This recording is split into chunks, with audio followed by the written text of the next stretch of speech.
October is almost here, and with it comes the changing of the leaves, the pumpkin spicing of the lattes, and the return of the quintessential Halloween classic, Hocus Pocus. This year, in fact, there's even a sequel.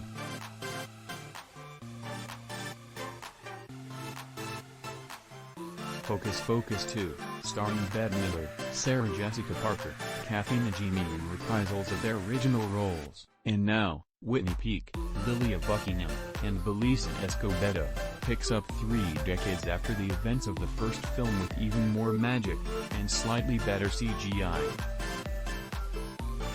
What Hocus Pocus is about. The original Hocus Pocus, released on July 16, 1993, follows 2 stories, that of the Sanderson sisters, a coven of witches hanged in 1693 Salem, Massachusetts, and that of the Dennison siblings, who moved from Los Angeles to Salem 300 years later.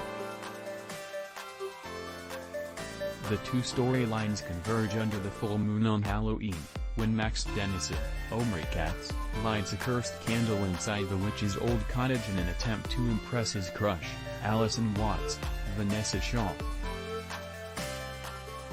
Max, of course, accidentally resurrects the witches, who must drain the life force of a child before dawn or risk turning to dust.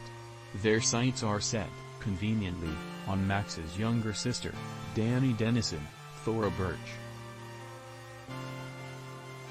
Magic and mayhem ensue, as the Dennison siblings are aided by a zombie with a penchant for losing his head, Doug Jones, and a talking black cat named Binx.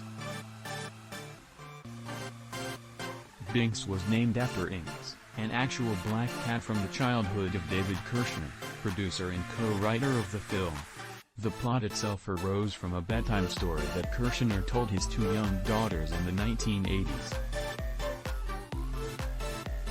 In 1984, Kirschner pitched the idea to Walt Disney Studios, pouring candy corn on the table, hanging broomsticks from the ceiling, and putting up hand-drawn pictures of black cats. A dozen writers worked on the script in the years that followed. Read more.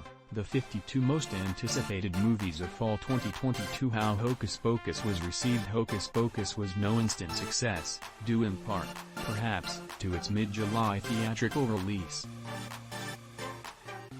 There was talk that Disney didn't want the film to compete with its other Halloween movie that year, The Nightmare Before Christmas, which came out in mid-October. The now favorite was, by all accounts, a box office flop.